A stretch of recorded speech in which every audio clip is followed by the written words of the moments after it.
Yes, next question आइए पहले read कर लेते हैं। एक व्यापारी ने दो गाय 1980 रुपये प्रति गाय के भाव से बेची हैं।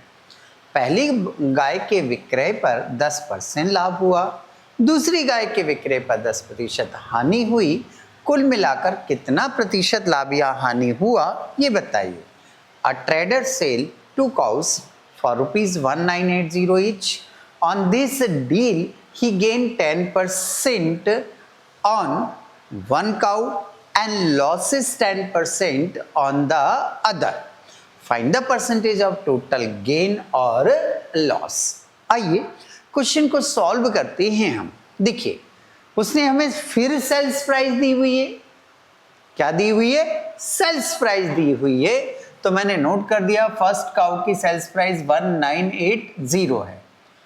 पहली गाय को बेचने पर 10% का जो है प्रॉफिट होता है। ठीक है, मैं फिर रिपीट करूंगा कि ये जो प्रॉफिट का परसेंटेज है ये किस पर निकाला जाता है? कॉस्ट प्राइस पर। और सवाल में उसने कॉस्ट प्राइस नहीं दिया है, क्या दिया है? Sales price. तो फिर मैंने मान लिया, assume cost price is 100 rupees. 100 rupees का कितने परसेंट निकाल सकता हूं? हाँ सर, अब निकाल सकता हूं।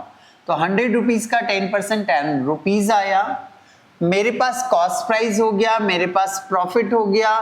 कॉस्ट प्राइस और प्रॉफिट हो गया तो मैं प्लस करके क्या बना लूंगा? सेल्स प्राइस बना लूंगा। फिर एक बच्चे ने पूछ लिया, सर आप सेल्स प्राइस बना क्यों रहे हो? क्योंकि दी हुई है फिर भी बना रहे हो। अरे तो बात वही है ना बेटा, कॉस्ट प्राइस मेरे पास एज्यूम वाली थी तो मुझे सेल्स प्राइस भी एज्यूम वाली बनानी पड़ेगी। ठीक है ना? तो चलिए, कॉस्ट प्राइस प्लस प्रॉफिट बराबर सेल्स प्राइस। कॉस्ट प्राइस कितना? 100। प्रॉफिट कितना निकाला? 10 रुपीज। प्लस करेंगे 110 हो जाएगा। अब मैं फॉर्मूला लगाऊंगा। फॉर्मूला क्या है मेरा? Actual sales price divided by assume sales price into 100 बराबर cost price. Actual sales price मेरे पास 1980 है, इनटू 100 करना है। एज्यूम वाली सेल्स प्राइस मेरे पास 110 है। ठीक है, इसको मैंने कैलकुलेट किया तो कैलकुलेट करने पर मेरी कॉस्ट प्राइस आ गई 1800। ये आ गई मेरी कॉस्ट प्राइस।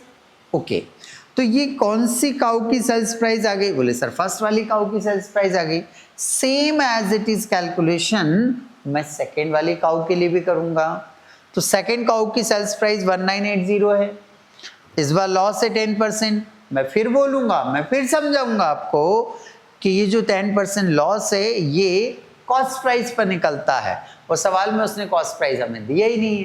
तो हम अज्यूम कर लेंगे कि अज्यूम कॉस्ट प्राइस इज 100। अब निकाल सकता हूं तो 100 का 10% 10 रुपये आया। मेरे पास कॉस्ट प्राइस हो गया, मेरे पास 10 रुपये का लॉस हो गया। तो कॉस्ट प्राइस माइनस लॉस करूंगा तो क्या बनेगी? Sales price. इस सेकेंड वाली काऊ की कॉस्ट प्राइस मानी थी मैंने 100, लॉस आ रहा है मेरा 10 रुपीज, तो 90 रुपीज सेल्स प्राइस हो गई। ओके, मैं अब फॉर्मूला लगाऊंगा, actual sales price divided by assume sales price into 100 बराबर cost price. Actual sales price second वाली काऊ की कितनी है? 1980। ये रखा आपने 1980 इनटू क्या? बोले 100 डिवाइडेड बाय एज्यूम वाली सेल्स प्राइस जो कि आपने निकाली है 90 रुपीज। कितनी निकाली है? 90 रुपीज। तो यहाँ 90 रख दिया। ठीक है भाई, इसको कैलकुलेट करेंगे हम तो ये आ जाएगा आपका 2200 रुपीज। ये कॉस्ट प्राइस आ गया, हो गया। अब बोला टोटल मिलाकर दोनों काऊ को बेचने पर बताओ प्रॉफिट हो रहा है या लॉस हो रहा है? तो मुझे दोनों की प्राइस को कंबाइन करना पड़ेगा। तो चलो, मैंने टोटल सेल्स प्राइस लिखा। पहली काऊ का सेल्स प्राइस 1980, दूसरी काऊ का सेल्स प्राइस 1980, दोनों को प्लस किया 3960 हो रहा है। अच्छा, अब दोनों का कॉस्ट प्राइस देख लो आप। पहली काऊ का कॉस्ट प्राइस कितना था? 1800 मैंने लिखा। दूसरी काऊ का कॉस्ट प्राइस कितना है? 2200 मैंने नोट किया। तो टोटल कितना हो गया? 4000। अब हमें जो परसेंटेज निकालना है वो इससे निकालना है। मैंने बेचा, सेल किया 3960 में, मैंने परचेस किया था 4000 में। तो खरीदा मैंने ज्यादा में और बेचा मैंने कम में, लॉस ही होगा। क्या होगा? लॉस ही होगा। तो लॉस का फार्मूला लगा दिया, cost price minus sales price बराबर लॉस। 4000 माइनस 3,960 यहाँ से उठाना है, 40 रुपीज़ का लॉस हुआ। अब लॉस का परसेंटेज निकालना है, लॉस इंटू 100 बटे कॉस्ट प्राइस। लॉस बोलो फटाफट कितना है, बोले सर 40 रुपीज़ है, into 100 divided by cost price. Cost price कितना है देखो, बस यहीं से देखना है और इसके ऊपर नहीं जाना हमें।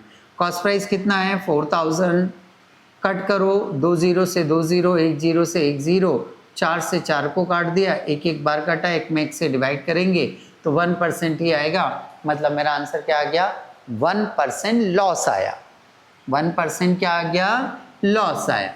तो फाइनली दोनों गाय को बेचने पर मुझे 1% का क्या हुआ, लॉस हुआ। ठीक, तो ये सवाल यहाँ पर आकर क्या हो जाता है, कंप्लीट हो जाता है।